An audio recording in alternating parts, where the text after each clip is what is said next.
Assalamu alaikum. How is everyone doing? Alhamdulillah. إن الحمد لله نحمده ونستعينه ونستغفره ونعوذ بالله تعالى من شرور أنفسنا ومن سيئات أعمالنا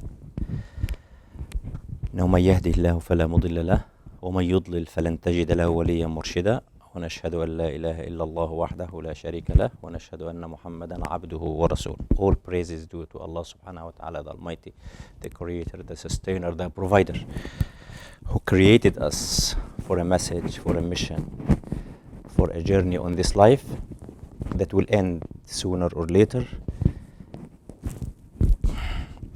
and will be counted for whatever we did on this life, in this life.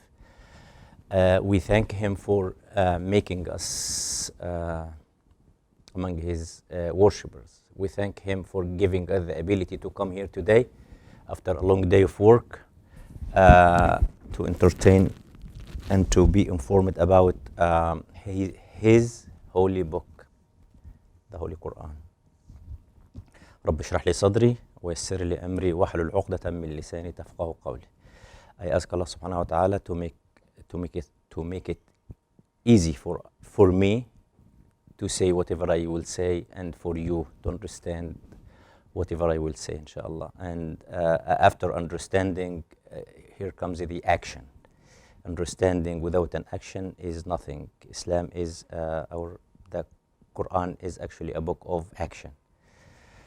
So I'd like to recap some of the stuff that I said in the two previous sessions about what we are doing here. What we are doing here is we try to reflect on a text that is written in Arabic language, try to look for the meanings that's behind the chapter or the ayat. To do that and to get as much benefit as you look for, you need to, so these are the learning outcomes of today's session, inshallah. We did this before, but we'll do it every time, inshallah, we offer this class or this seminar or this workshop. Differentiate between the atomic and the holistic approaches, looking at the details, the atomic, or looking at the surah, looking at the Quran as a whole thing, and then coming into to look at the details. I prefer to start with the holistic approach to the surah to understand generally what the surah is about, and then get into the details and relate these details to the general theme. So if you have one theme, two themes, three themes, four themes, more or less, you are gonna relate these details to each theme and how they are related, logically related, and or connected.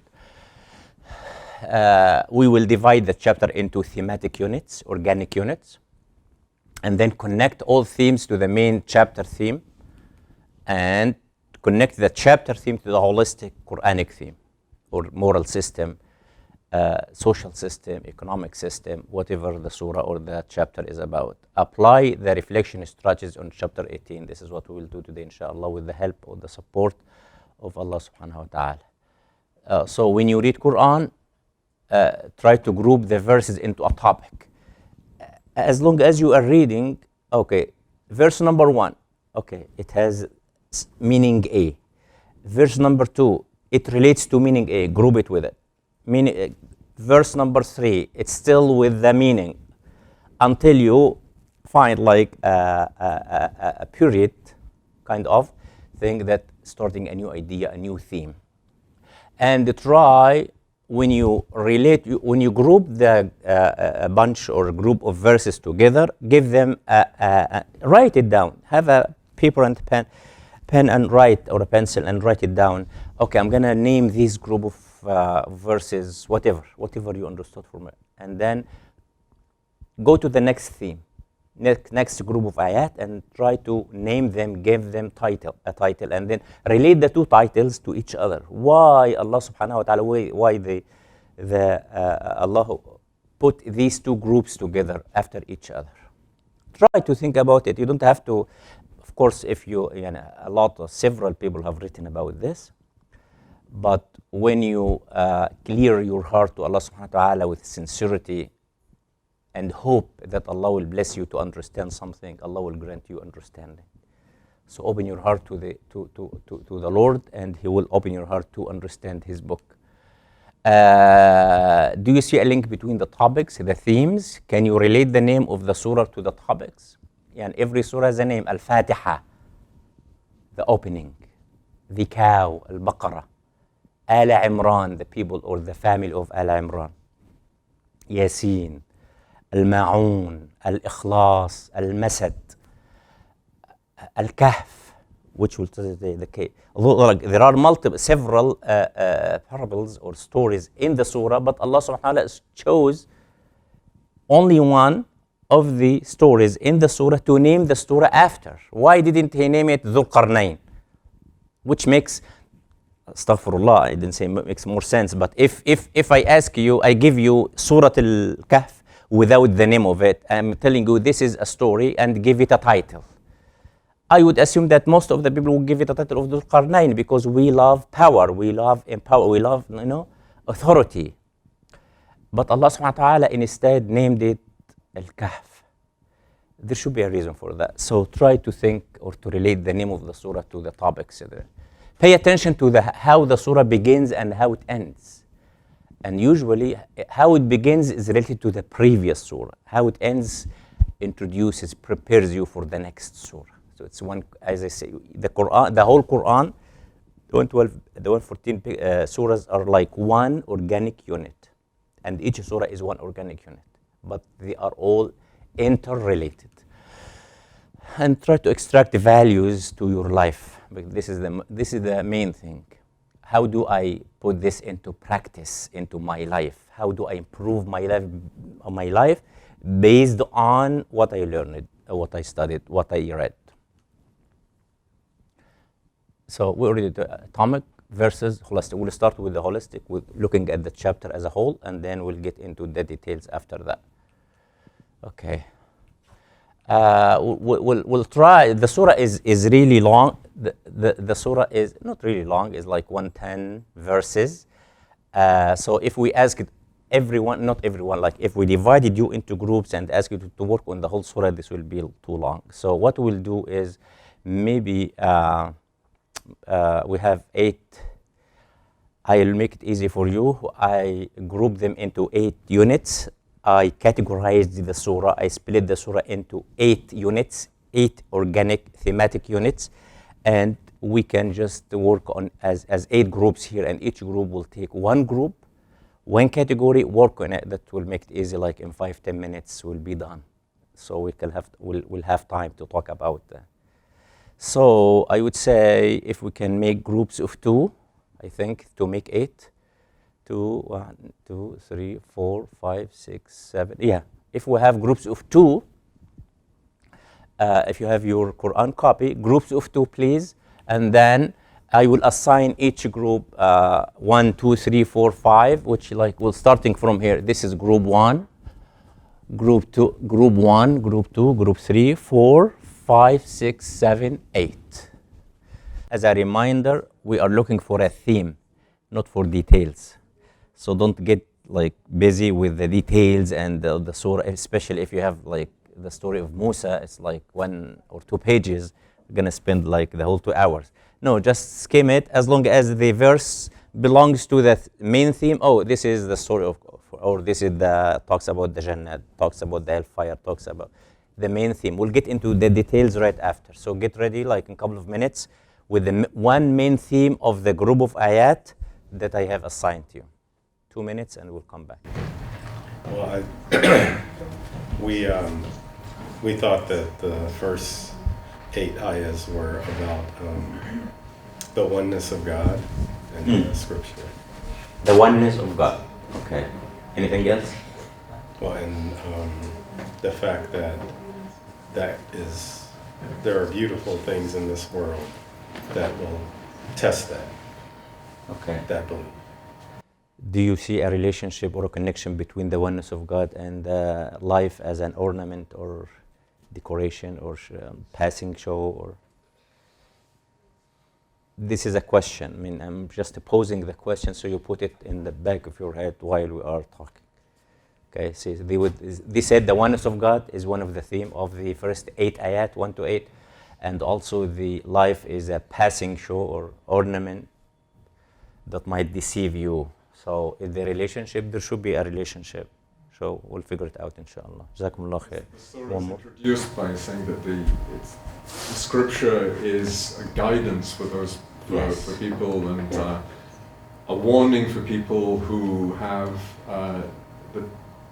a belief that God has offspring, who do not believe in lam yalid wa lam yulad, but they believe in the possibility of God having offspring. The aspect of the beautiful things in the earth, somehow it's an aspect of how people are put to the test about whether they have true belief or whether they can be seduced by the beautiful things of the world. And in a sense that is a criterion about how people react to that which is attractive in the earth. Yeah, see, the more they talk, the more you can see the connection, the oneness of God and the life and its beauty, and it can distract you from the oneness of God by whatever, because even those who came up with the Trinity or with the Allah, Hasha Allah, has a son, this was actually a thing that was triggered by seduction of this life, because they were seeking material interest behind that. But this is not this is details. But the oneness of God and the revelation of the book and the warning and sending or forwarding the glad tidings for those who believe. So I chose to say praising Allah for His book. This is the main theme of this of the 8 ayat, because this book is the one who showed us the oneness of God, is the one who told us about the truth of this life, is the one who showed us the guidance to get out of it, not to be trapped into the tribulation and the test, and to successfully pass the test. So Alhamdulillah, and the surah starts with Alhamdulillah alladhi anzala ala abdihi al-kitaba wa lam yaj'al lahu 'iwaja. Group number 2. Thank you so much. Allah khair.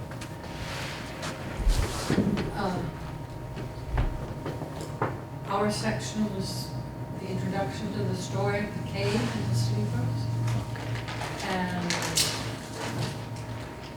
goes through the story, but we discussed it between us, begs 2 questions.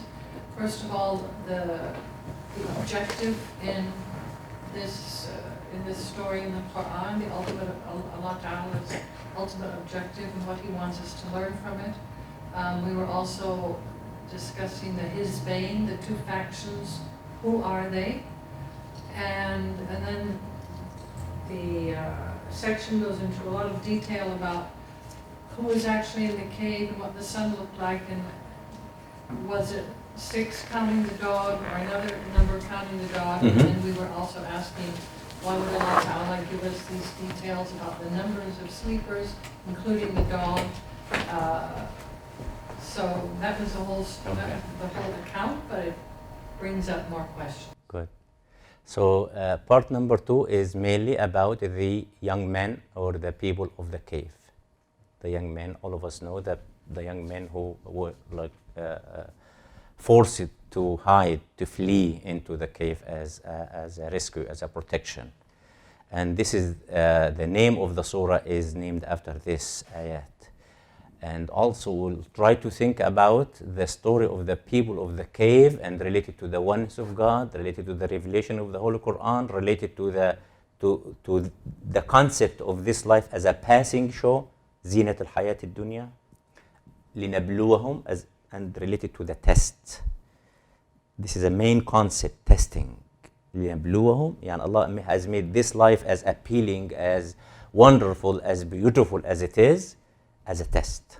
So this is a main concept that a true believer should not forget at any point. But once you forget that, you will go astray, definitely. May Allah protect us all. So group number 2, or ayat from 9 to 27, is the companions of the cave. 3. My teammates went for Pasha, but I can vouch on behalf of what we were talking about. So we felt that Surahs 28 through 31 introduces a theme of community. Because it says وَأَصْبَرْ نَفْسَكَ مَعَ الدِّينَ, so like, and keep yourself patient with those of the faith, and within this, not to be distracted by worldly things because of redeemed reward and consequences. Good. And we felt it gives a lot of elements in the picture, like water, oil, fire. That was very interesting. And I think the most important element of that was not only you with God, but you with God and your community.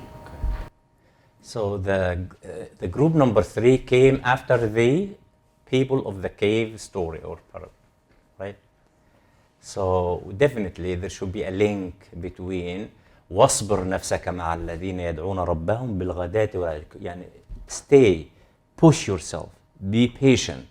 You will struggle, yes, internally. You might struggle by being around someone who is remembering Allah subhanahu wa ta'ala, but he doesn't have a PhD like you, he doesn't have a master's like you, he is not well educated like you, but he is well acquainted, he knows his way to Allah subhanahu wa ta'ala, because knowing Allah subhanahu wa ta'ala cannot be judged by degrees.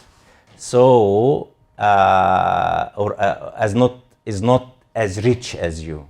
So you might find it compelling or struggling, or kind of you will struggle to be around those are not different from you, different in social class, different in whatever way.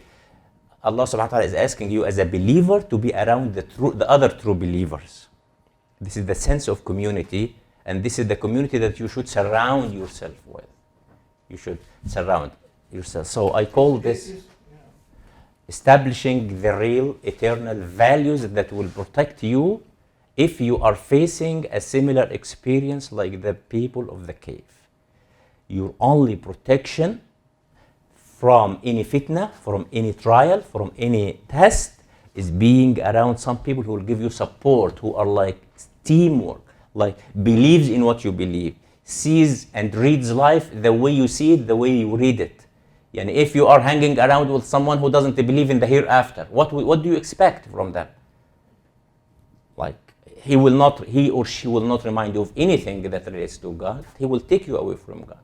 So, but being around someone who is careful about watching for halal, non-halal, to pray on time, to fast, to fear Allah subhanahu wa ta'ala, to remember Allah subhanahu wa ta'ala, definitely you will be affected with them. واصبر نفسك مع الذي اصبر.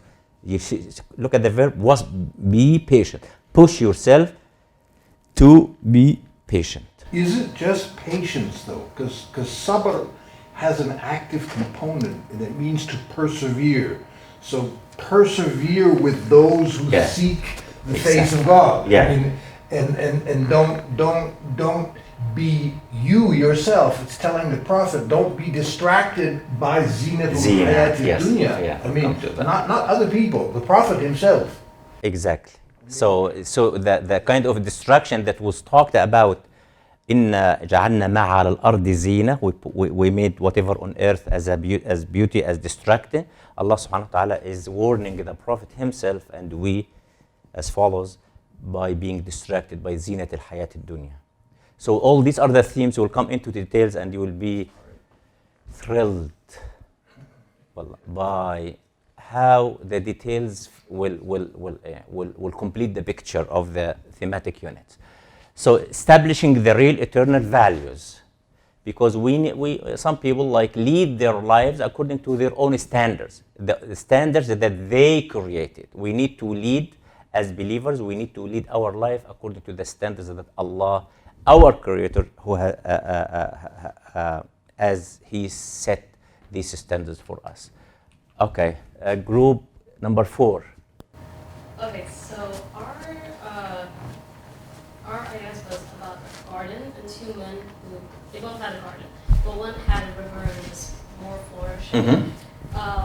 And the 2 things that I got from the ayah was sort of the idea delusion on immortality. So the one that had the much better garden was delusional, and he had this greed, like, this is my garden, and if God were to take that away from me somehow, like, I would find something better. Or it's impossible to think that I would die and not have this garden. And the other person who had the lesser garden said, are you sure about that? What if, because, I guess he was sort of menacing the other guy who had a lesser garden and saying, I have more than you, I have more wealth than you. And then he responded back and said, well, maybe Allah has something better for me. So what I was thinking about is this idea that humans can be very delusional, and this bigger picture of not just a garden, but wealth. So the house you live in, Good. the health you have, I'll be healthy forever, but then when you travel, like for example, when I travel and I'm on a plane, it's really amazing to see how insignificant we are to this world. So it's really interesting. Yeah. So now the story or the story of the two people, one of them has two gardens and the other has less or has nothing, and the one who has two gardens, the two gardens are the symbol of representation of what is the main theme that is running now from ayah 1 to now? Zina. Remember that word, zina, the ornament. So the man who has two gardens has been deceived by the zina, which is the theme that has been talking at the beginning. We made whatever on earth as a zina. So, and this one fell into that trap. And the other guy is like believing in the hereafter. He knows, he reads life as it should be read. He sees what's behind. So group number 4 is the man with the two gardens. And how did he do? How did he behave when he has such wealth and health? Okay, number 5. It's also kind of echoing the very last verse of the first passage, which is a reminder that we shall reduce all this to barren dust. That all of these beautiful things of this earth are, which is done to him, yeah. Right. And then he regretted when in life regret. Fani, yeah. Group number 5. Who's 5? Yes. So this part of the surah serves as transition from the previous two stories to the next two stories. We know that the previous two stories are about the two people that The cave, the garden. and the people of the cave, and then we have the other two stories of Musa and Khidr and Okay.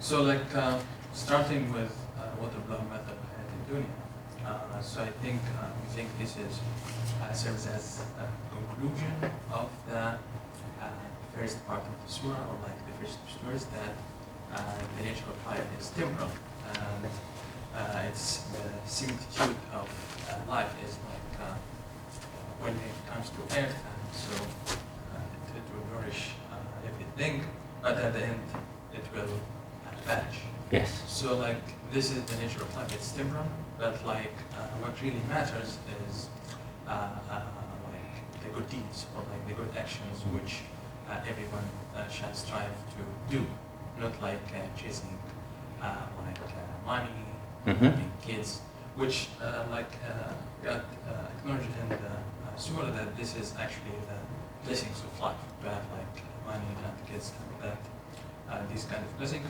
But this shouldn't be the main thing that we go after. We have we should aim for something better, which is good deeds.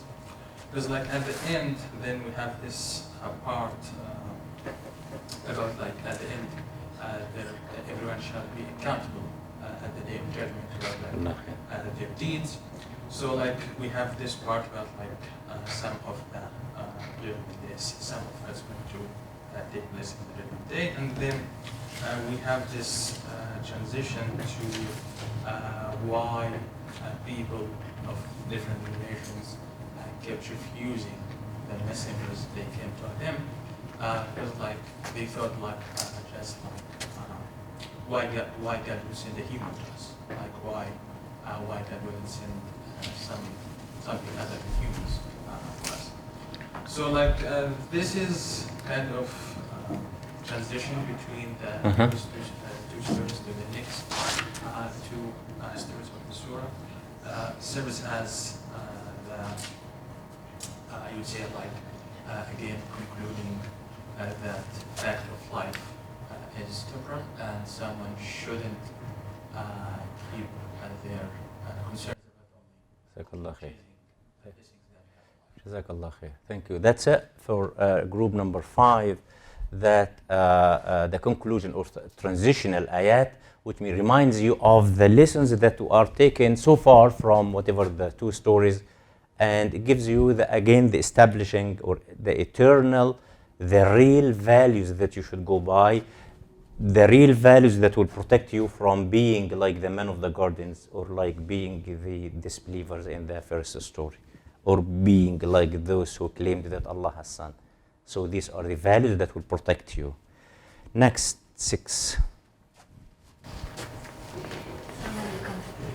This part of the story is about Moses going to gain more knowledge from another servant of God.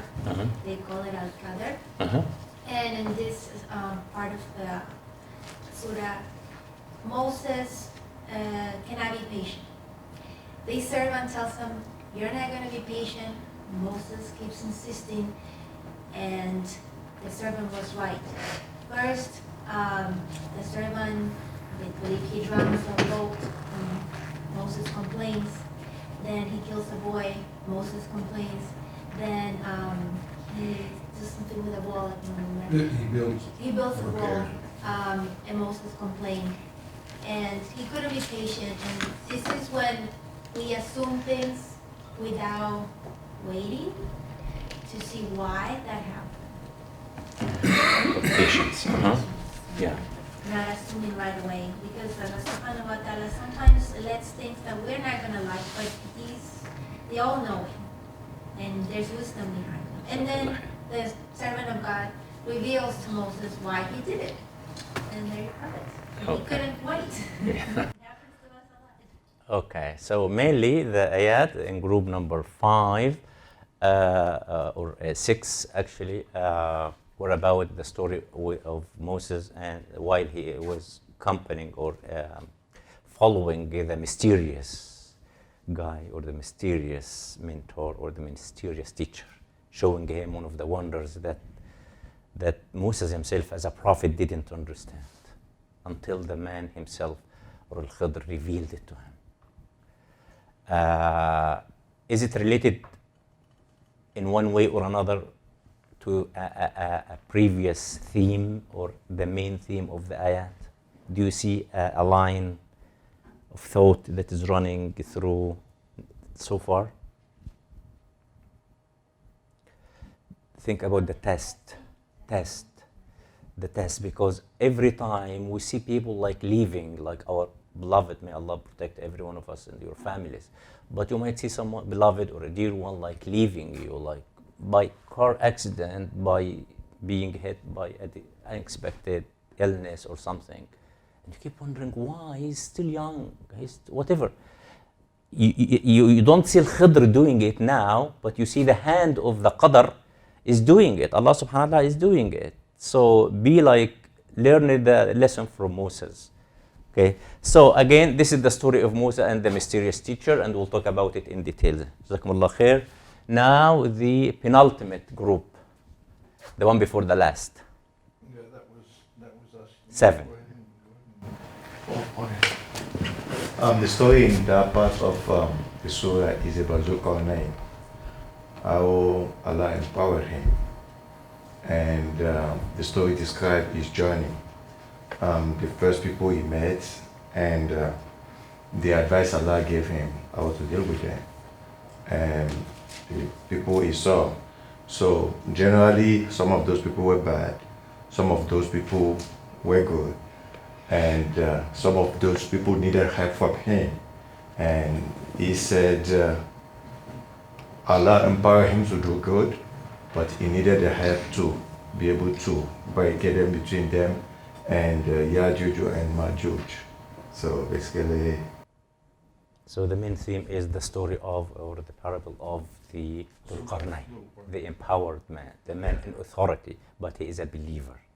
So Allah subhanahu wa ta'ala, if we run the line of thought of testing, Allah subhanahu wa ta'ala has given him power to test him. How and in what way he will be using that power.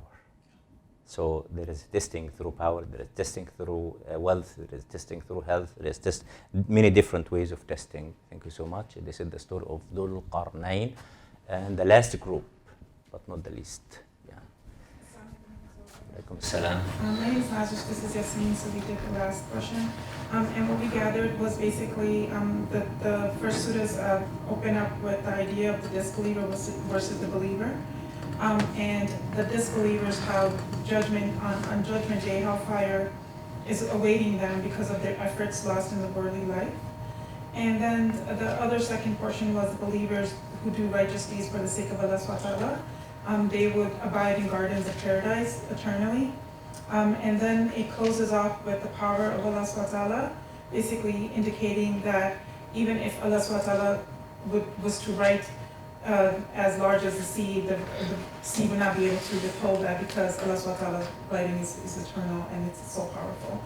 And then Prophet Muhammad sallallahu alaihi wasallam, peace and blessing be upon him, indicates that I'm only a human and I've been revealed the truth, which is there's only one God, and to do righteous work and not associate of Allah subhanahu wa ta'ala with anyone or any other being.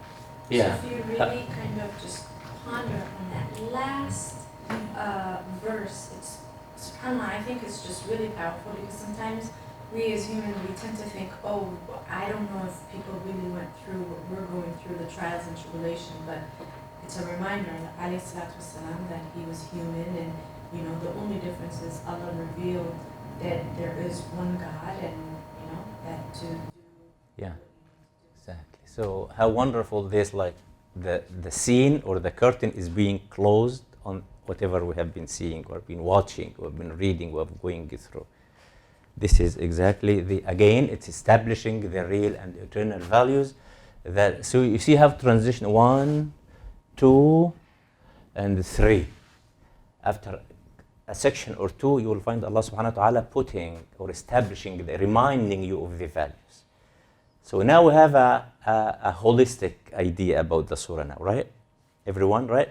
So now we'll move into the details. Al-Kahf is chapter 18, right? What's chapter? Do you have a question? Oh, it's 7:30. You're right. Okay. We're about to take a break now. It's a good transition to the break to pray Maghrib, and then Jazakallah khair for reminding us. Thank you so much. Bismillah, salatu wassalamu ala Rasulullah. Back to Surah Al-Kahf. So Surah Al-Kahf in its order in the Holy Book, what number is it? 18. What is number 17? Al-Isra. What's number 18, 19? Maryam. So 17.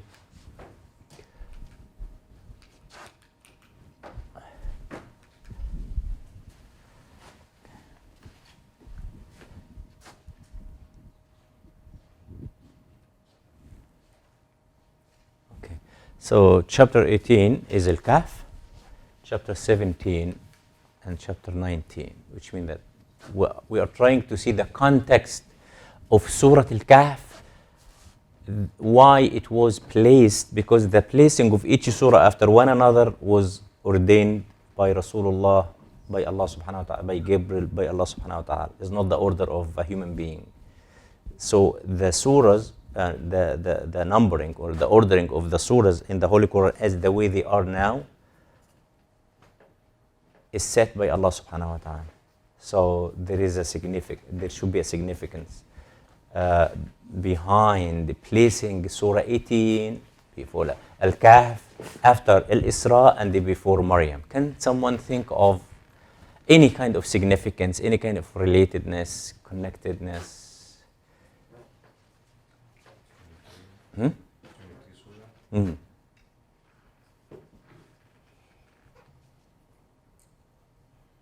Isra was both a trial Okay. for the Prophet himself and for those who believed in him, given the context. Okay. It was a Meccan surah, but it was also a magnificent proof, and almost like a reward for the difficulties the Prophet had Yes, he's endured. been at that facing, time. and Surah Al-Kahf is a Meccan surah. It's a surah that was revealed while the Rasulullah was in Mecca, while he and his companions were facing torture and disbelief from the people of Mecca. So, and the tribe of Isra came at a time, and also the context where the surah was revealed, Surah Al-Kahf was revealed, with that some of the Meccan people went to the Jewish people, the scholars, and told them there is a man who is claiming that he has been a prophet. So they told him, like, go ahead and ask him 3 questions. If he answered them, he is a prophet. If he did not, so he's not. He's a liar. And they asked him about the group of young men who fled away from their family, from their people, what happened with them, and about the man, the powerful man who went from the east to the west. What about him? And what is Ruh? Yeah, this is why the Surah Al-Kahf was revealed. So Surah Al-Isra, what is the location of the incident of Al-Isra? Several places.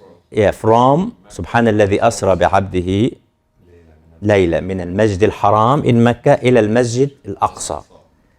Okay, Surah Maryam and her son Jesus, where did it happen? Where was he born? Jerusalem again. So Palestine, where the Isra happened in Palestine. And Surah Al-Kahf is mainly connected with the tribulation of the end of the time. Rasulullah in one of the hadiths said that whoever reads Surah Al-Kahf will be protected from the fitna or the trial or the test of the Antichrist, the Masih al-Dajjal, who will come at the end of the day, and then Masih al-Dajjal. So if you think about these lines, you might find a significance why these 3 surahs came right after each other. We'll move on to the virtues and the specifics of Surah Al-Kahf. What I mean by virtues is fada'il.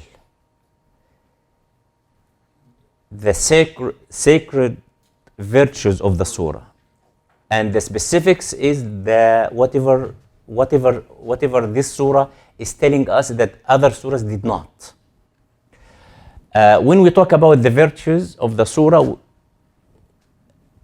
we only know the virtue of any surah, of any ayah, only through the Prophet ﷺ.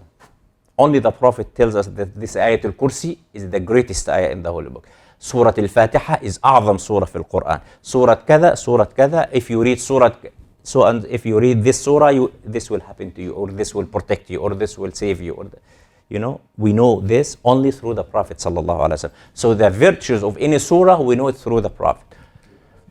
The hadith from Rasulullah ﷺ. So, but the specifics of the surah, like how this surah is distinctive from that surah, before or after, we know it through reading.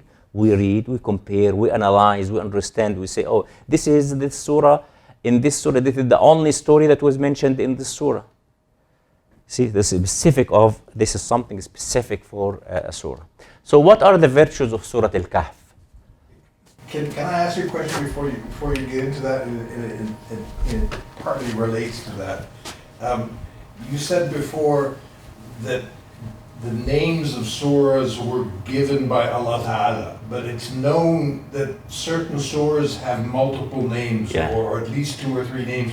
So, I mean, to me it seems more like the companions and the Prophet himself chose a name based on a word that occurs in the Quran or in that particular surah. I mean, it wasn't. The names weren't divinely revealed, otherwise there wouldn't have been any evolution in them. I mean, but of course they're sacred in their own way. I mean, Yeah, I agree with what you're saying. The surah, the names of the surah, as we read them now, I believe that they are divinely revealed. And as Brother Dawood is saying, some surahs have multiple names, and these were given by, like Surah Bara'a, for At-Tawbah. At-Tawbah has been known as Surah Bara'a. Surah Muhammad has been known as Surah Al-Qital. See, or Surah At-Tawbah has multiple, even the same surah has multiple names based on, because it's Kashifa, the one that revealed the hypocrites. Bara'a, the one, you know. Yeah. So, what are the virtues of Surah Al-Kahf that we know of? Fada'il, something that is very specific about Surah Al-Kahf that we know from Hadith. Yes.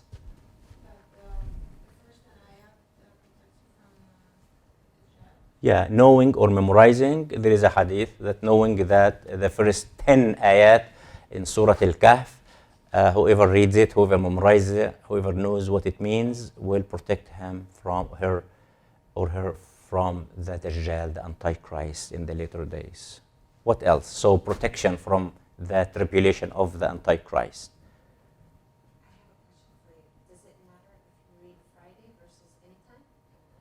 The hadith that is sahih, it says on Friday, but knowing it, of course, it doesn't matter what day, but reading it on a weekly basis is a weekly reminder of oneself of not to be trapped, not to be tricked, not to be deceived. You know, this is like a weekly reminder of the actuality or the real of this hayat dunya, don't to be deceived by it. Yeah. So any other virtues or fadila or from hadith? Yes. It's right in the center, kind of the Quran, it's right in the center. You open the Quran right from the middle, you always come onto the cap. Okay, it's the heart. Yeah, I'm asking, this was my next question. Is there a hadith that you know of, Sister Fatima? No. Okay. Any other? Thank you so much. Any other? Yeah.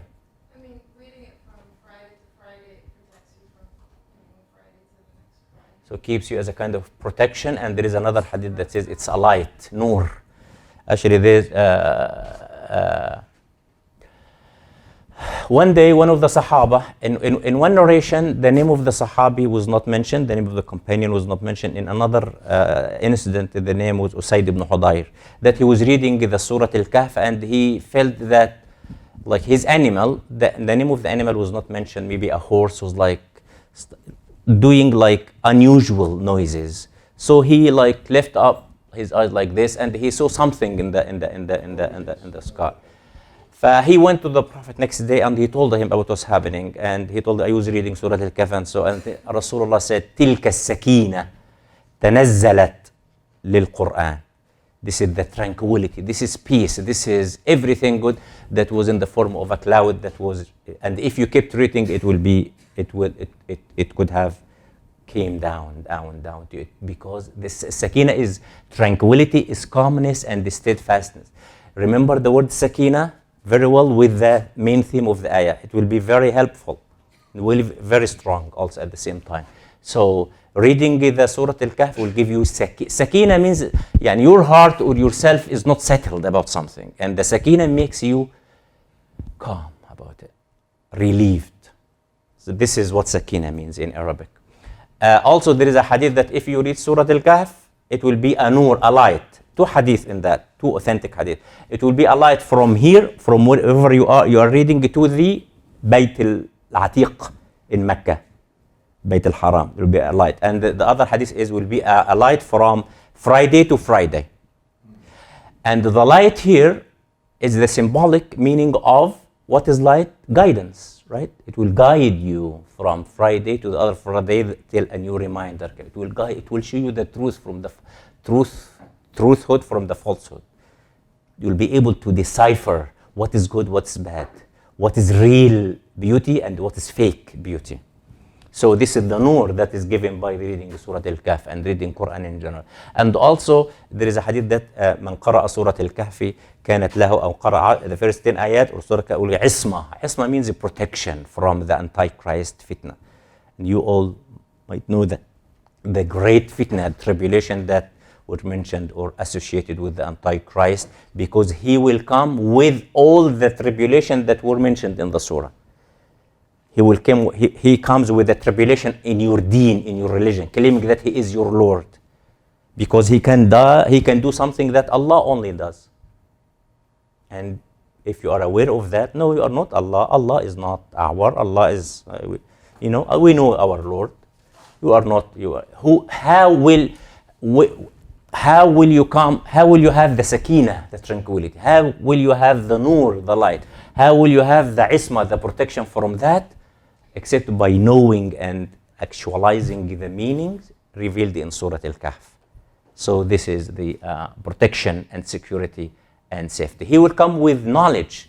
He will say the earth, grow grapes, for example, right now. And the grapes, like vines, will grow up like now. Only Allah subhanahu wa ta'ala can do that. But because we know that this is not Allah, we'll not fall into that, because we have the nur, we have the sakina, and we have the isma. Rasulullah told us that his fire is paradise and his paradise is fire. So how come when you have someone like you enter here or here, this is my paradise, he is claiming that this is my paradise and this is my hellfire. And Rasulullah says, Bismillah, because you have tranquility in your heart, you have nur, get into his hellfire, and his hellfire is the true paradise. Because you have that nur that shows you. But people who are deceived by the falsehood or tricked by the false like beauty will get into that. So these are the true meanings that were revealed in the hadith about this surah, sakina and nur and the isma, tranquility and the guidance and the protection. We need those at the end of the time. We need those to actually face the tribulation and the tests. So these are the virtues of the surah. And we can... And here, isma, I mean, it takes on a theological meaning for some Muslims, which means infallibility. Yes. And that's not what it means here exactly. Protected, yeah. Protected or sheltered from, will not be affected, will be, yes. So we can now relate these virtues of the surah about the what happened in the surah itself. The specifics of the surah. Actually, the Surah Al-Kahf has, as it is the case with every other surah, you can approach it from several perspectives. You can approach it from a surah of hope and optimism, Surah Al-Kahf. You can approach it from the timelessness. You know the concept of time? Physicists haven't decided on any definition of time yet, like Einstein with the relativity. What is time? Talks about like people like who slept 300 years and 9 years sleeping, and they woke up knowing like a couple of hours maybe. So what is time in that? You might have a dream while you are sleeping for 8 hours, and the dream might go for like years, right? You travel and hours, and they tell us, like psychology tells us that the dream took like seconds. So what is actually the definition of time? وَلَوْ جِئْنَا بِمِثْلِهِ مَدَدًا, the sea over the sea, the ocean, indefiniteness. So you can talk actually or approach the surah in so several ways. And this is what we're doing today, inshallah. One of the ways to approach the surah. The specifics of the surah, which means what is specific, what is peculiar about Surah Al-Kahf. What happened in Surah Al-Kahf that did not happen elsewhere? And if it did happen elsewhere, what is so special about the context that it happened here? Do you know? Can you think of something? You just helped us, but I mean, certainly there are 4 stories in it which are not mentioned in any other part of the Quran. Which makes it very special. Yeah, and particularly, I mean, you think about the one of Musa, he's mentioned again and again and again in the Quran, and that's the only surah that talks about, I mean, his meaning Exactly. with the mysterious. Musa has been mentioned. I like the most prophet was mentioned in the Quran, and he was mentioned in relation with the Pharaoh in Egypt, with his people and stuff like that. But a personal experience of Moses has never been mentioned in the Quran, and it is experience or a journey of knowledge. So the 4 stories that were mentioned and are really unique. What else?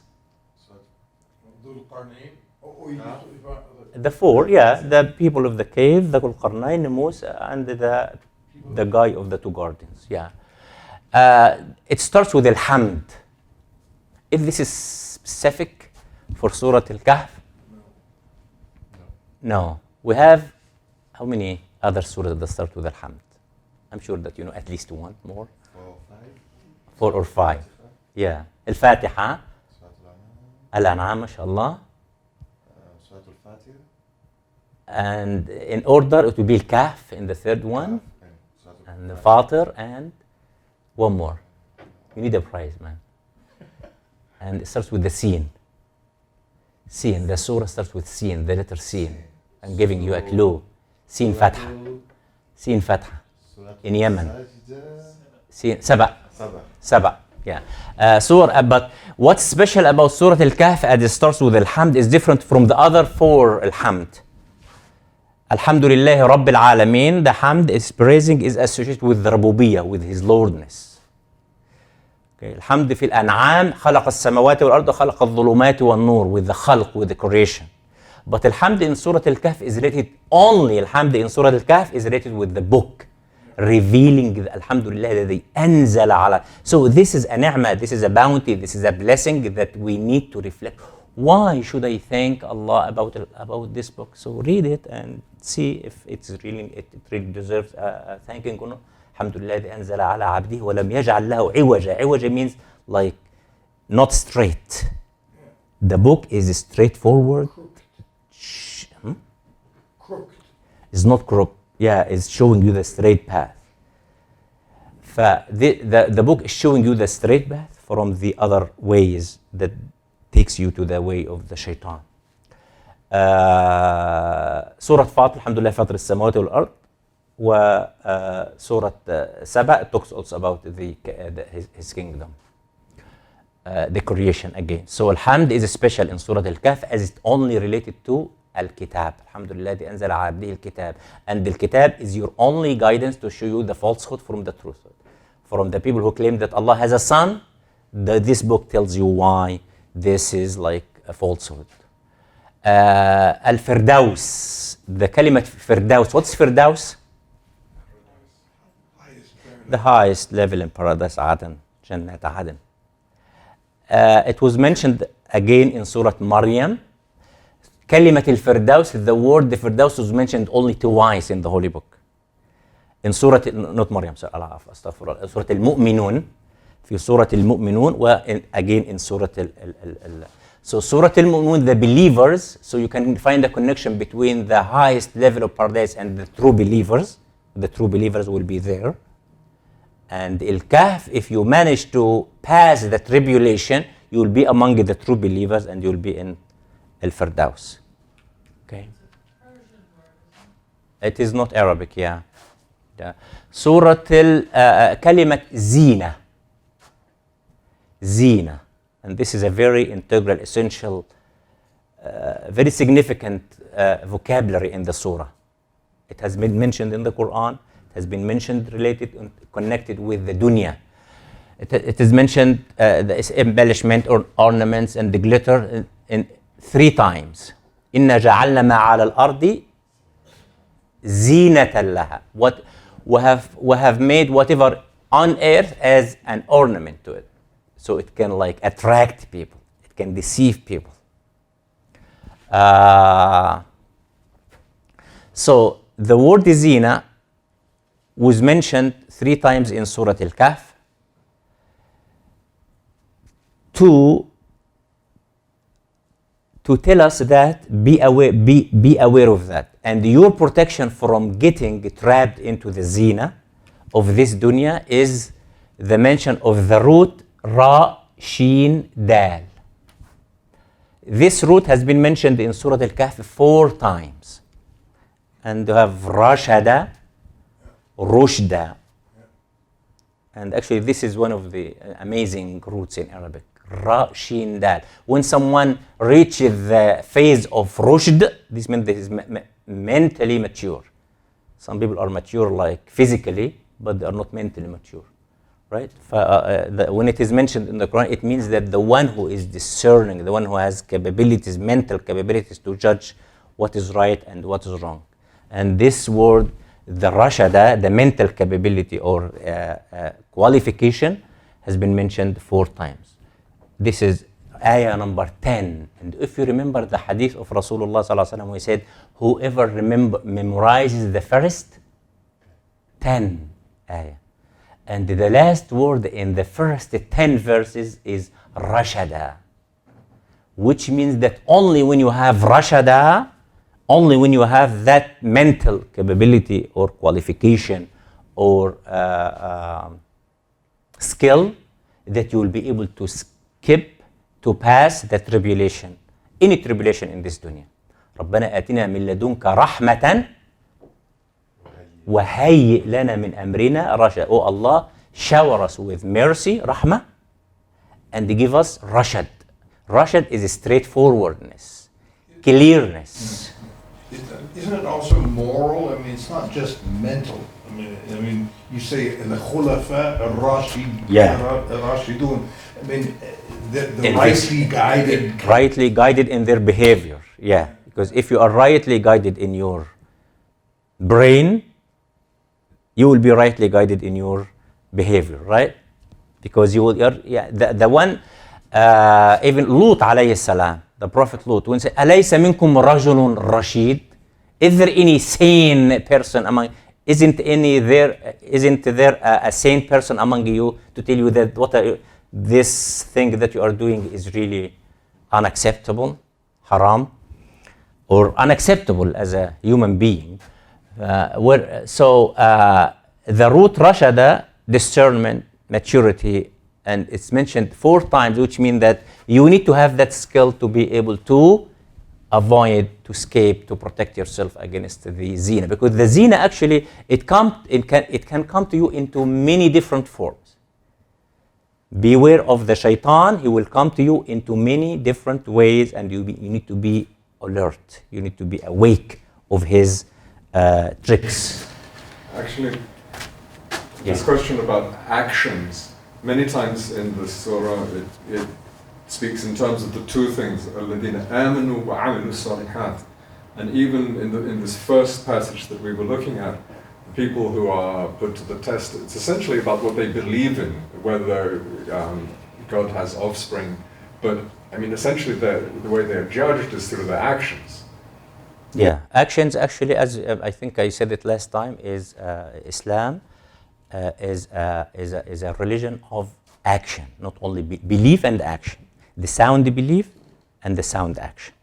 A belief without an action, some group like Murji'ah, they take out the action from the if you just believe, you will be okay. In Islam, no. Your actions should support whatever you believe in. Thank you. Shaitan also is mentioned in the Quran, but this is not the only surah that the shaitan is mentioned. But it is very specific. The context where the shaitan was mentioned in Surah Al-Kahf was very special about that surah. And probably the only context that was mentioned in that way. Does anyone remember? That he was a jinn and that he refused to... No, that he was that jinn. comes in the second surah. Not a jinn. Jinn is a different thing. Shaitan He was created from fire. The shaitan that is mentioned in Surah Al-Kahf is a very specific incident with Moses. Yeah. وَمَا أَنْسَانِيهُ. Yeah, when the boy who's serving Moses told him, like, keep an eye on our food because we'll need it. And they have been walking until Musa felt tired. So let's have lunch or dinner then. And the guy said, oh my God, I just remembered now that the whale like apparently they cooked it or they have it in there as a meal, so it's dead. And then a miracle that happened, and the guy totally forgot about the miracle that the whale like became alive, and he went through the اتخذ سبيله في البحر سربا. And he, oh. Why did you translate hut as whale? I mean, it's just a fish. A fish, okay, a kind of a fish, and a water animal. Of course, they're gonna like carry the whale. So that kind of fish went back to the water, and the guy or the boy totally forgot to tell Musa about it. And then the boy said, "Wama and I forgot to tell you about it. Wama ansanihu illa ash-shaytan." Because if the boy remembered when that incident happened, right away Musa will find the Khidr in that point. Because this was the sign where the Musa will find the Khidr, that where the fish will go back to the water. Because when he went back to the same place, he found the mysterious teacher. So now what we want is the shaitan will stop on your way of seeking knowledge. The shaitan knew that Moses was seeking knowledge, was running after this teacher to know more. So the shaitan came to him and he made the guy forget or something. So be aware when you have something to do with knowledge. You say, okay, you know what? Today I am, inshallah, this teacher or this professor or this instructor will give another session, inshallah. I will attend it next month, inshallah. And this is a trick from the shaitan.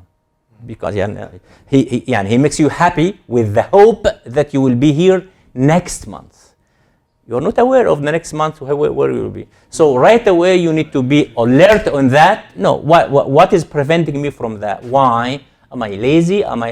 So say astaghfirullah, I seek shelter, I seek protection from Allah subhanahu wa ta'ala, and be serious about it. Okay.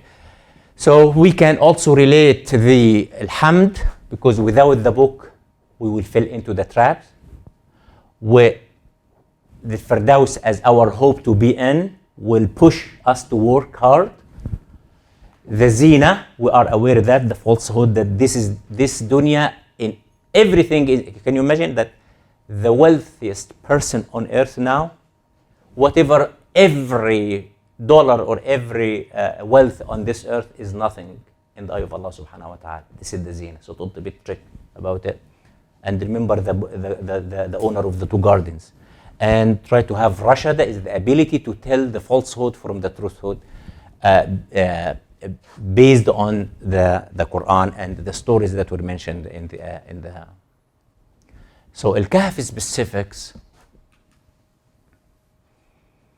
If you look at the 4 stories, you will find them. Can you look at them or can you read them in an ascending orders? Ascending orders, going from down to up. Put the 4 stories together and try to look at them from going up. How can we look at them like that? What is going on with the people of the cave? What is going on with the 2 people, the garden people and his friend? And what's going on with Moses and what's going on with Dhul Qarnayn? Moving from the state of weakness, istid'af, that the true believers are chased, are put in like prisons, are followed, they are not secure, they not feel safe, they are not feeling safe. And the second scene with the 2 people talking to each other. So probably they are in an environment that I can talk about my deen. In the people of the cave, they were not able to talk about their deen, right? Because they say Rabbuna idh qamu faqalu Rabbuna. And look at the word qamu. What is qamu? They rose. Like they rose, they set up. And actually there are two surah related to Rasulullah sallallahu alaihi wasallam with the verb, the imperative or the command of the same verb qamu. Qum. Ya ayyuhal مدثر يا أيها المزمل يا المدثر ويا المزمل. سورة المدثر and سورة المزمل.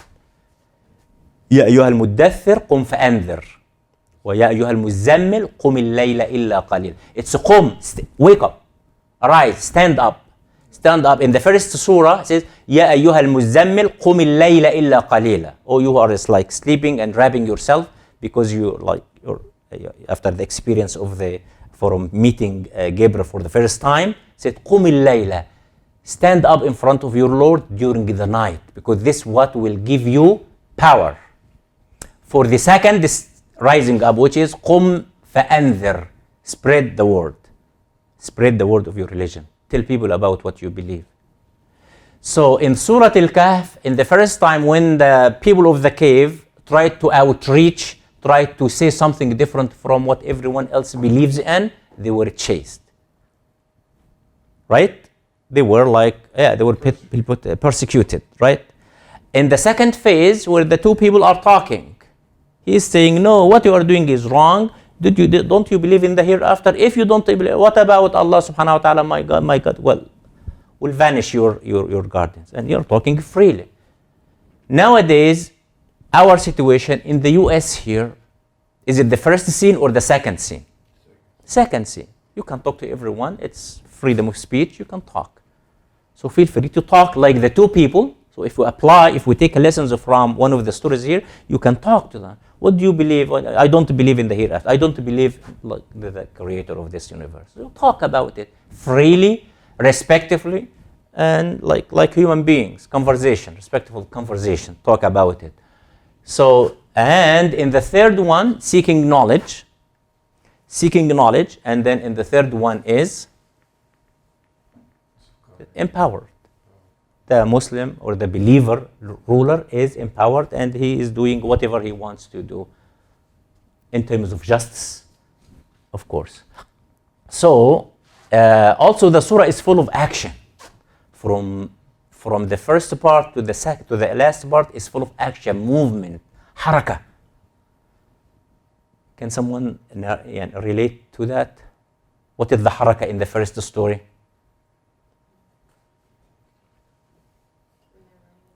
Yeah, the people came out and say, Rabbuna Allah, our Lord is Allah. We will not worship anyone else. We will not worship anyone else. And that's why they said, قاموا فقالوا. قالوا, see that? And they said, announced it. So there's an action. And then,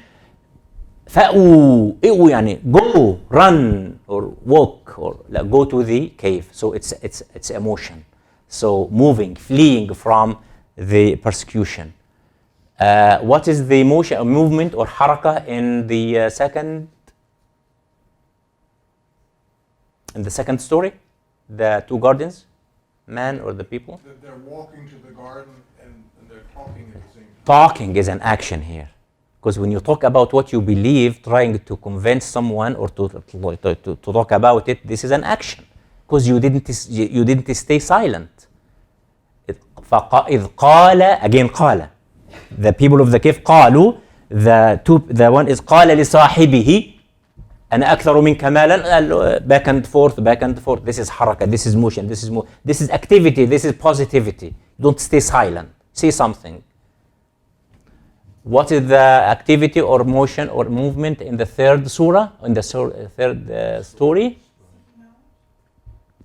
Moses is like لن أبرح حتى أو أمضي حقبة.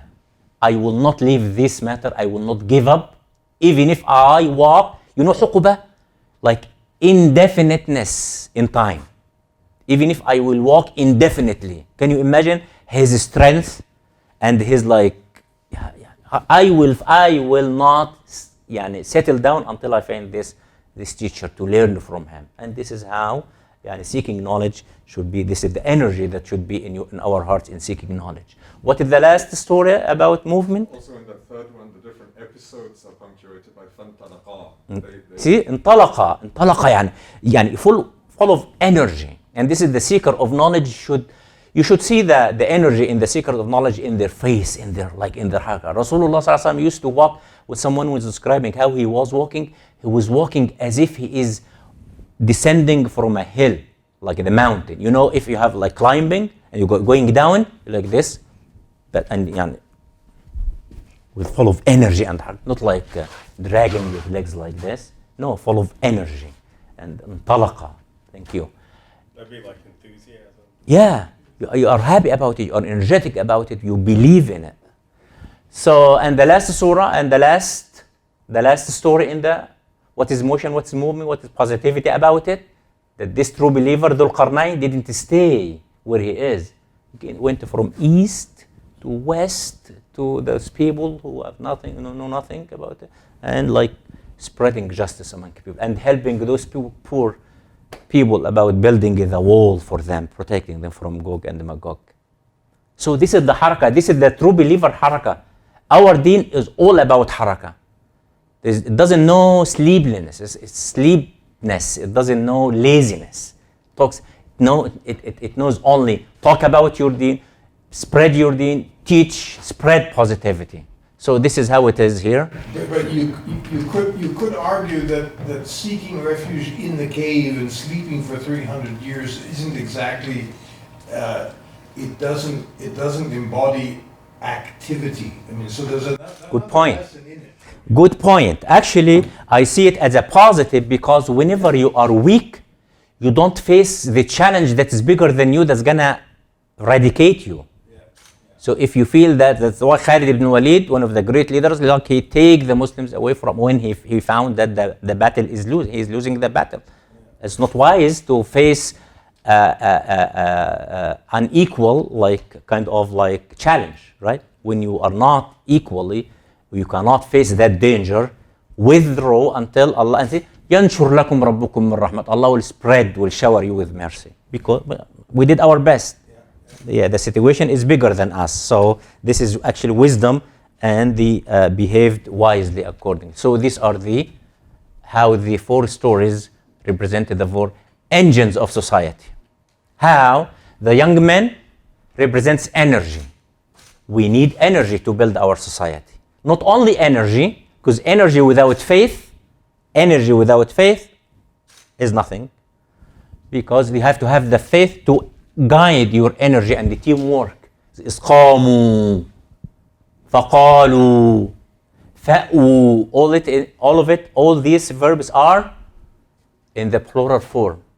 So the teamwork. Again, when you remember someone was commenting about وَاصْبِرْ نَفْسَكَ مَعَ الَّذِينَ يَدْعُونَ. So as part of the group, a Muslim or a true believer does not live by him or herself. We live as a group. The two gardens owner, this is faith and the economy, because the owner of the two gardens, when he lost faith, he went astray. So we need rich people, but settled in faith. Musa alayhi salam, we need knowledge, but knowledge with faith to guide, because knowledge without faith, you can see what is going in our world now. Those people who manufacture weapons and they want to sell it. So they create wars between countries just only to sell their weapons to them. They kill people just to sell whatever they produce. Nothing more, nothing less. Can you imagine this kind of mentality? Because knowledge here is not guided by faith. And Dhul Qarnayn have the authority and the power, and it has been controlled by faith. Because when you have an absolute power and absolute authority, without faith, you can see what is going in our earth right now. It's because people have authority and the power and the weapons and without faith, without guiding faith, right? So we can stay actually another session with Surah Al-Kahf if now we moved from the main themes to the little bit of details, not details of each story, but detailed than the themes, right? And then the next step will be the details of every surah relating it to the main theme.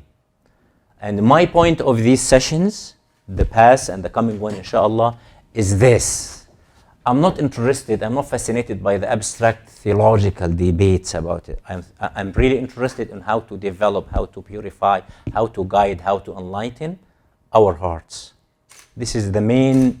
When you read Quran now, read it with your heart. When you go back next time, inshallah, the first time you read Surah Al-Kahf, read it with these meanings into you. What does Allah want me to know about his kitab, about the story of this and the story of this. Inshallah, we'll have another session with the too detailed analysis of each surah, inshallah, next time. Of each ayah of the same surah, inshallah. Thank you so much. Jazakumullah khairan. If you have any questions, any comments, any feedback, the floor is open. First of all, Jazakallah khair. Jazakallah khair. I really appreciate you taking the time to explain this to us. Can you just touch base on the shaitan and how he played forgetfulness with the little boys? So I kind of wanted you to just go a little bit in our daily lives, like you said something, but I didn't catch that. The shaitan, as it is represented in the Holy Quran as Allah subhanahu wa ta'ala, inna shaitana lakum aduwwun mubin. And let me tell you a story that happened with Adam himself, our father Adam, when he was in paradise. What did the shaitan came into him to trick him to eat from shajara that Allah has asked him literally not to eat from it? The shaitan came to Adam and told, he didn't tell, eat from it, make the ma'asiyah, commit the sin and then ask forgiveness. No, he said, ما نهاكما ربكما. Listen, Adam, ما نهاكما, Allah did not prevent you from eating. ربكما, your Lord, did not prevent you from eating from this tree, إلا, except you would be, after eating from it, you, إلا أن تكون ملكين أو تكون من الخالدين. Except that you will be two angels, or you will be two living here forever. So Allah doesn't want you to be angels and to live here forever. And Adam was tricked, I would say. It was like the trick of the shaitan, like he fell into that. If we logically analyze, listen, if we logically analyze what the shaitan told Adam, it will not stand to a logic analysis. How? Like, ما نهاكما ربكما إلا أن تكونا ملكين. Why would Adam why would he like to be an angel? And Allah subhanahu wa ta'ala made the angels prostrate to him, which means that he made him better than the angels. See from how the shaitan can make anything works in your brain. If you are not alert to his tricks, then and one can easily fall into that. Why? And Allah subhanahu wa ta'ala literally told Adam, if you don't eat from this tree, what will happen? You will stay here. You will stay here forever. Which is the same trick that the shaitan tricked him into. So Allah subhanahu wa ta'ala told him, you will stay here forever if you don't eat from it. And the shaitan came. So the shaitan will not come and tell you, don't read Quran. The shaitan will not come and say, don't pray extra rak'ah. The shaitan will not come to you, don't be friend with that person. No. He will come with its endless tricks. And Ibn al-Qayyim, one of the great scholars, he authored a book called من مداخل الشيطان. Can anyone help me with the? It's like a 500 pages book. It only talks about the tricks that the shaitan will come into you. Can you imagine that? إغاثة اللهفان من مصائد الشيطان. Helping the one who needs help away from the tricks of the shaitan. And if you read from it, yeah, I do this. Listen to this. Someone might say, Rasulullah sallallahu alaihi wasallam prohibited a Muslim or a believer to be lonely or alone with another gender person, right? To be like closed room or something like that. The Prophet said, no. As long as the door is open, but you are not supposed to be alone with a different gender, right? Alone by yourself. And the shaitan might come to you and say, no, this is not being alone. This is something like I'm doing da'wah, or I'm doing like I'm spreading the word of Allah, whatever trick that we can fill, or can someone easily fill in it. So the shaitan did something to the boy so that he forgot about telling Musa, because if he told Musa, they would have stopped right away. But shaitan doesn't want him to stop right away. So this is how the shaitan is working, is whispering. And that's why Rasulullah told us about to protect yourself with Surah Al-Ikhlas wal-Mu'awwidhatayn in the morning and the evening. قل أعوذ برب الناس ملك الناس من شر الوسواس, the one who whispers, الذي يوسوس في صدور الناس من الجنة والناس, from the jinn and from the people. So being connected to this is the light. And the more light you have, the less darkness that you will have. The more light you get from this book, the less darkness, and the more guided you will be, inshallah subhanahu wa ta'ala. May Allah guide us all. I have another question about the same incident of the Shaitan example. So, when I give someone an appointment, I'll give him the specific place and the specific time. And as I understand that, yes, the Shaitan made the boy forget about it, but they were they were meant to go this far and come back to meet the guy. So it's like, it's not... Qadar, do you want to say qadar? Yes, it's like this, the whole design is to go far and come back again. And there is like the reminder that the Shaitan will trick you, but also you won't miss what you meant to have. Like the knowledge, the journey that Musa will have with the mysterious teacher, he won't miss it because of the Shaitan. Exactly. Even missing the place where the fish went back to water, like has been for a long time, he didn't lose the energy to go back. This is what you want to say? No, I mean that The outcome. if when they discovered like far away from the place that they miss it, don't be tricked again by the Shaitan that you already missed. That giving up. Yes. To give up, because if it meant to be that he would go this far and come back, so he would come back at the exact time with them. It is. I would say, show your Lord that you are serious about what you are doing. This is what, and only Allah subhanahu wa ta'ala knows how serious you are from your heart. No one else except Allah and yourself knows how hard or how serious about it. We know if you are serious about something, we know if you are serious about a job, if I'm going to an interview tomorrow for a job, what do? I read all the questions, that possible questions that the committee will ask. I dress well, I need all the tricks, all that, I get myself well prepared, right? Because I am serious about it. If someone is not serious, would go late, wouldn't matter, dressed up or not. So if you are serious about a person, you take care of them. If you are serious about like being around some person, you take care of it. You take care of it, and you spend the time and the money and the effort and whatever it takes to be around that person, right? So if you are serious about your Quran, if you are serious about your Lord, if you are serious about your job, if you are serious about something, you can tell from whatever you are doing. If you are serious about your early prayer, which is Fajr, if you are serious about Allah subhanahu wa ta'ala, you leave sleep and get up. If you are serious about it. And this is what Allah calls in the Quran, as-sidq. As-sidq, the truthfulness.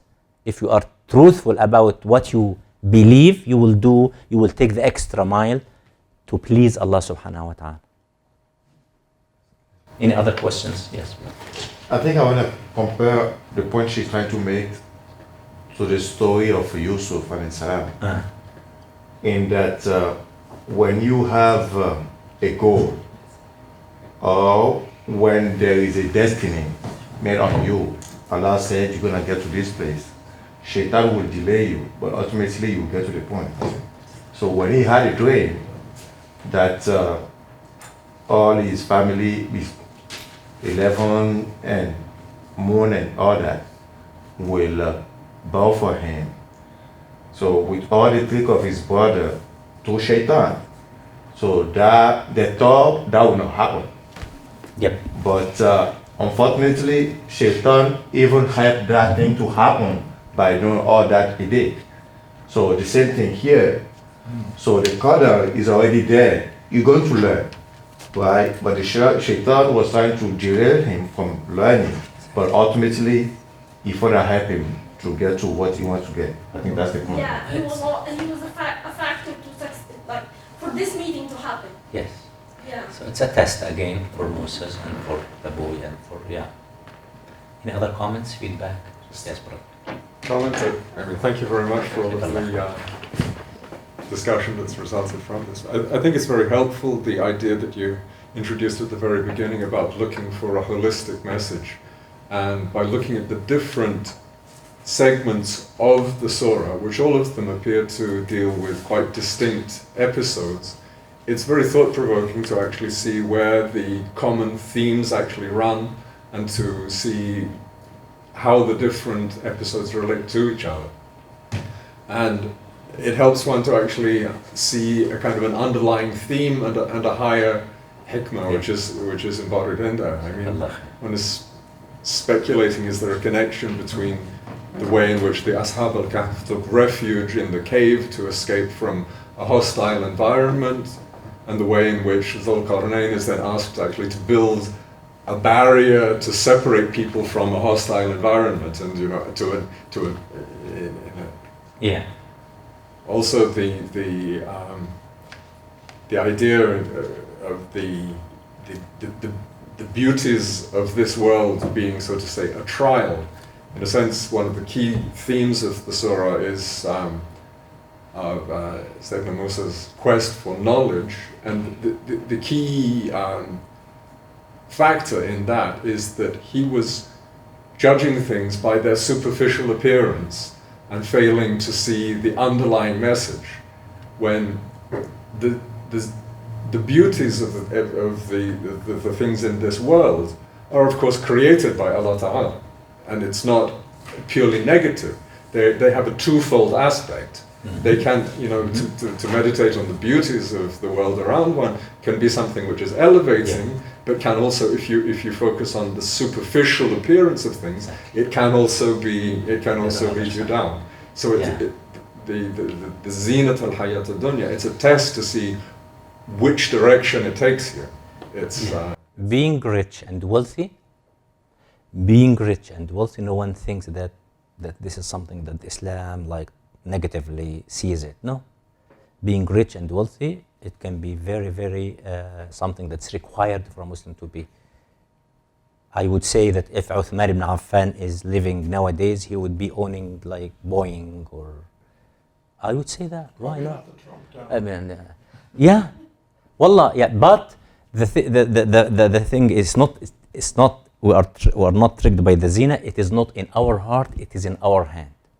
So no matter how much you have it in your hand, not in your heart, because your heart will be filled with the light that will guide you what you will behave, how you will behave with your wealth.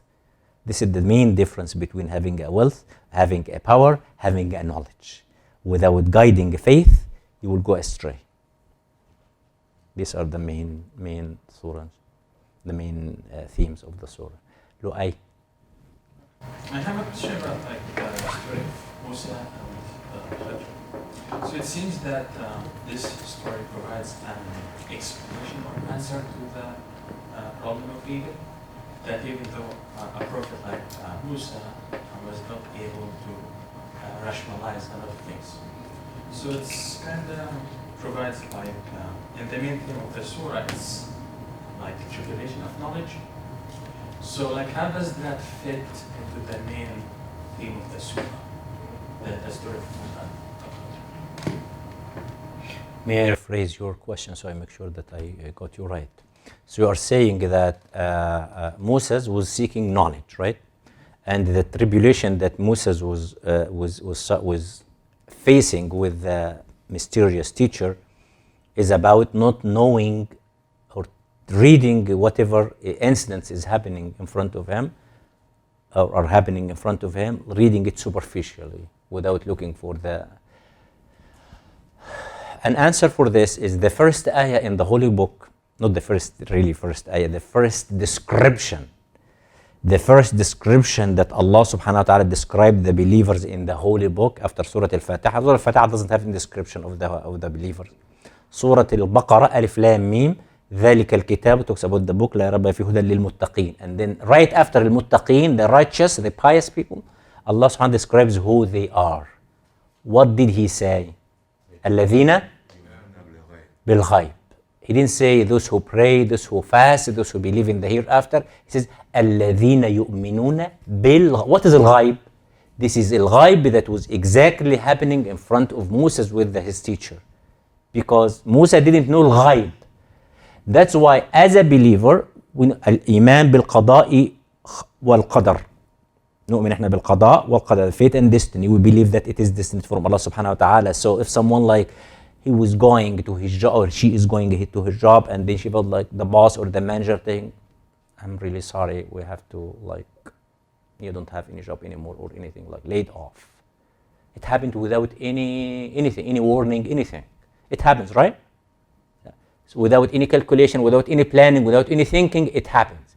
So a true believer would take that calmly, peacefully, because his rizq is there anyway, but Allah subhanahu wa ta'ala maybe is cut it here and he will give it some. And if you reflect upon your life, and I do always reflect upon my life, that, subhanallah, and I left a position or I left a place that I really didn't want to leave. For family reasons, for whatever reasons, I really hated to leave that. I built my career here and I have to leave. Qada wa qadar. So the true believer say, Alhamdulillah, inshallah khair, inshallah it will be the best or the better, because Allah knows better than me. This is alladhina yu'minu bil ghaib. So now your protection will be whatever is happening around you that you don't understand, Allah has a reason. You are getting up early as usual, putting the key into your car, it doesn't start sometimes.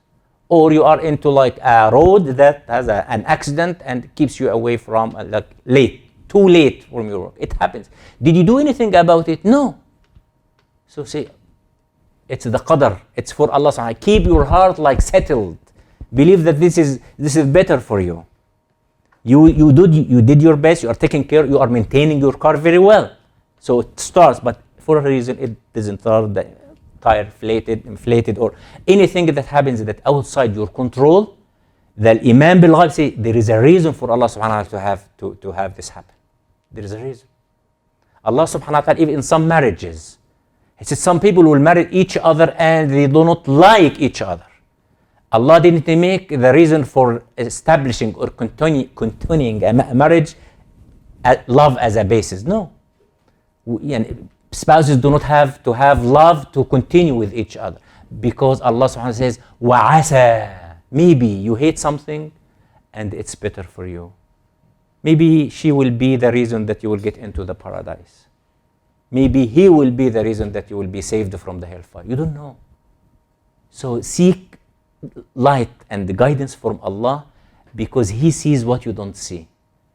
And if I go on with this, I have plenty of stories, real stories, not like real story that happens with me and that happened with people around me, that when I reflect about it, I moved from Utah to Michigan at one time, and I was like, I liked Utah, I want to stay there. Though everyone else, when I tell them I was in Utah, how did you survive there? I liked it, the mountains. But you know what, when I moved to Michigan, I said, why I moved to Michigan? And I moved to a community college there. I hated it at the beginning, and then I ended up like feeling in love with it. But anyway, see what happens when I moved to Michigan. Like 3 marriages happened because I moved to Michigan, because I got 2 people connected, and you have one in Egypt and one in Saudi Arabia. Can you imagine? And when I moved to Michigan, I used to have to know someone.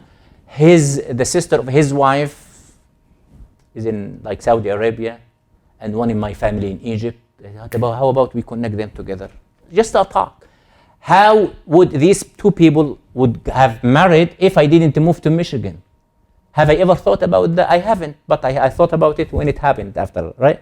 So don't busy yourself about the reasons or the justifications or the logic behind it, because Allah subhanahu wa ta'ala is there. You put your trust in Him. This is the reason, the lesson that we get from Moses. Trust Allah subhanahu wa ta'ala in whatever is happening. He is Al-Hakim, the wise, which means that your Lord is the wise. So whatever decision, whatever resolution, whatever event, whatever incident you go through, He is the wise. Say Allah Al-Hakim, Allah knows better than me. Say Astaghfirullah, kick the shaitan away from your thinking.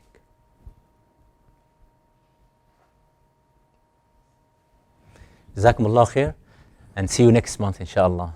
سبحانك اللهم وبحمدك نشهد أن لا إله إلا أنت نستغفرك ونتوب إليك. Thank you so much.